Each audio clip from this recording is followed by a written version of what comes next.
tu gobernador en acción. Hace una semana prometimos una solución paliativa para la situación del agua estancada en Bocas del Toro.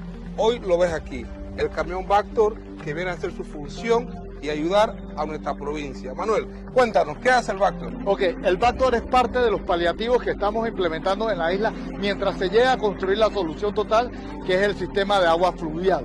El Vactor nos va a ayudar a destrabar las líneas que por muchos años se han mantenido obstruidas. De esa manera ayuda a un bombeo más rápido y fluido, tratando de poco a poco ir bajando los niveles de agua cada vez que llueve.